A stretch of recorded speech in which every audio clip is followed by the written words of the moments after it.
विनयी है भैया, इधर आ बैठ जाए। इतना कहकर कपिल देव भगवान ने पहले तो दुलार किया, उसके बाद कहा पुत्र तू आने का कारण बता। अंशुमान ने सारा आने का कारण बता दिया। तब कपिल देव भगवान ने कहा बेटा स्वयं नियतां वत्स पितामह पशुस्तव इमे च पितरो दत्ता गंगाम्भोर्हन्ति नेतर। पुत्र ये जो अश्व है इसको तुम ले जा सकते हो, हमने नहीं बात रखी है इसको, तुम अपने घर लेकर के जाओ, तुम्हारा पिता को सौंपो, जिससे तुम्हारे पिता जो 100वां अश्वमेध करना चाहते हैं वो पूरा करें। लेकिन तुम्हारे इस अश्व के चक्कर में तुम्हारे जो चाचा मरे हैं, मेरे कोप के भाजन जो बने हैं, उनके व्यवहार के कारण जो कोप का भाजन होना पड़ा उनको, देखो उनकी ये 60,000 राख की ढेरें लगी गई।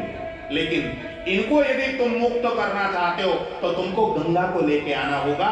गंगा जब तक नहीं आएगी तब तक इनको मुक्ति नहीं मिलेगी, क्योंकि उन्होंने एक तपस्या में बैठे हुए साधु का बहुत बड़ा अपराध किया है। उसको मुक्ति दिलाने के लिए केवल और केवल गंगा को लेके आना होगा। जाओ बेटा, तुम गंगा को स्वर्ग से पृथ्वी में लेकर के आओ। जब कपिल देव भगवान का उपदेश सुना तो ये अंशुमान घोड़ा लेकर के अपने घर को लौट करके गया, अपने पिताजी को घोड़ा सौंपा और पिताजी को कहा पिताजी मुझे गंगा को पृथ्वी में लेके आना होगा, इसलिए मैं तपस्या करने जा रहा हूं, मुझे अनुमति दी। क्योंकि जब तक गंगा पृथ्वी में नहीं आएंगी तब तक हमारे चाचा जो राख हो गए हैं, ऋषि का कोप का भाजन बनना पड़ा है, उनको मुक्ति नहीं मिल सकती।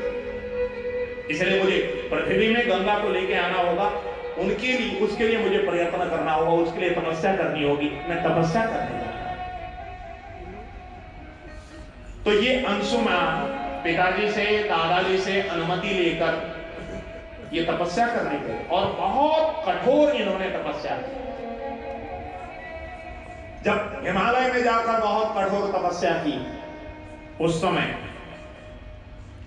गंगा जी प्रकट नहीं और इनकी आयु समाप्त तो होने की वाली थी।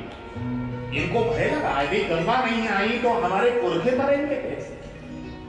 और पुत्र परिवार में पैदा हुआ और उसके बाद भी यदि पितर तरे नहीं तो पुत्र को बहुत बड़ा दोष लगता, इससे तो हमारा जीवन सार्थक नहीं होगा ना। पितरों को तारने की जिम्मेवारी संतान की होती है, इसलिए अब हमारे पुरखों को तारना जरूरी है। लेकिन मेरी तो आयु पूर्ण होती जा रही है, अब मैं क्या करूं। तो अंशुमान ने अपने पुत्र को बुलवाया और पुत्र को उपदेश दिया, पुत्र मनुष्य का जीवन सार्थक तब होता है जब पुत्र पिता की आज्ञा का पालन करे। धन्य जन्म जग पीतलतासु, धन्य जन्म जग पीतलतासु, पितहि प्रमोद सहित सो निजासु, पितहि प्रमोद सहित सो निजासु, धन्य जन्म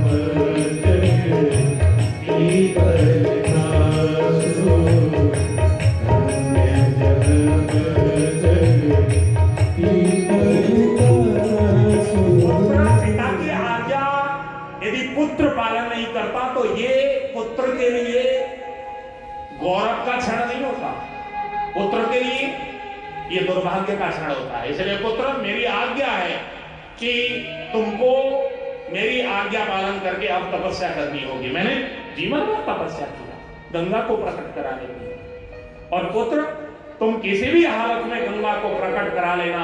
यदि तुम गंगा को पृथ्वी में ले आने में यदि समर्थ नहीं हुए तो अपने पुत्र को यह आदेश देकर उससे भी गंगा को पृथ्वी में प्रकट कराने के लिए प्रयत्न करना, अब मेरा जाने का समय आ गया। इतना कहकर जब पुत्र को तपस्या में रत कर दिया, तब अंशुमान की देह यह लीला पूर्ण हुई।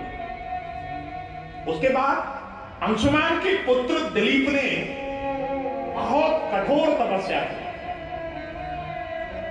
और दिलीप के तपस्या से भी गंगा प्रकट नहीं हुई।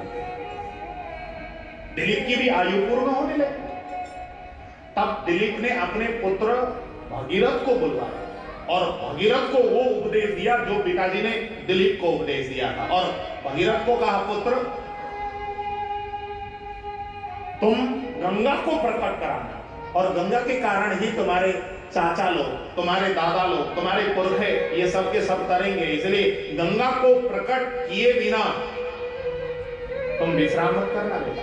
आओ तपस्या के मेरे आसन को ग्रहण कर, अपने आसन पर अपने पुत्र को बिठा दे। ऐसे लोग थे, कल्पना करो मेरे भाई, पीढ़ी की पीढ़ी तपस्या में रत रहती है। और 3 पीढ़ियों ने जब तपस्या किया, भगीरथ ने आकर बहुत कठोर तपस्या की। गंगा माता को मनाने के लिए पूरी एड़ी से लेकर चोटी तक का पूरा बल लगा दिया, पूरा प्रयत्न किया भगीरथ ने। तब एक दिन तपस्या से प्रसन्न होकर गंगा माता सहसा भगीरथ के सामने प्रकट हो गई। पुत्र वरम ब्रूहि, वर मांगो पुत्र, क्या चाहते हो तुम? उस समय भगीरथ जी महाराज के आंखों से अश्रु की धारा बह पड़ी। माते, आपको प्रकट कराने के लिए हम 3 पीढ़ी से आपकी तपस्या कर रहे थे, और आप इतने दिन बाद, 3 पीढ़ी के बाद अब जाकर प्रकट हुई है। माता, माता आपसे एक ही प्रार्थना है, आप स्वर्ग से पृथ्वी लोक में आ जाइए। बस इतनी प्रार्थना करने के लिए हमने तपस्या की। गंगा माता बोलने लगी, बेटा मैं आ तो जाऊंगी पृथ्वी में, कोई बात नहीं, लेकिन मैं जब स्वर्ग से नीचे उतरूंगी तो मेरे वेग को कौन धारण करेगा? पृथ्वी तो रसातल में जाकर समाहित हो जाएगी। मैं इतनी वेग से नीचे पृथ्वी में आऊंगी, कौन पृथ्वी को बिल्कुल छेदन कर दूंगी। मैं तो पाताल में पहुंच जाऊंगी।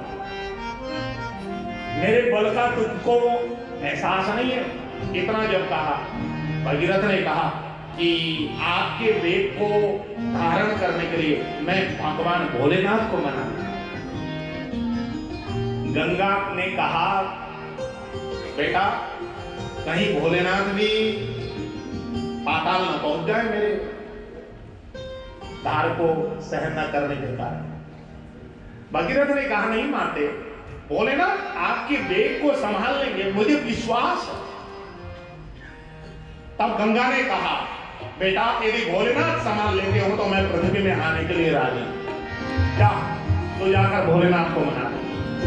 अब कल्पना करो, अब भगीरथ ने जाकर भोलेनाथ की बहुत बड़ी आराधना, तब जाकर भोलेनाथ प्रकट हो गए। बोलो बेटा क्या क्या क्या क्या चाहते हो? तब भोलेनाथ से हाथ जोड़कर निवेदन किया, भोलेनाथ आपको आकर गंगा के वेग को थामना होगा। और गंगा ऐसे ऐसे कह रही है। भोलेनाथ हंसने लगे, वाह, गंगा इतना गुरूर में रहती है, कोई बात नहीं, गंगा को मैं थमा दूंगा। बुला ले तू गंगा को।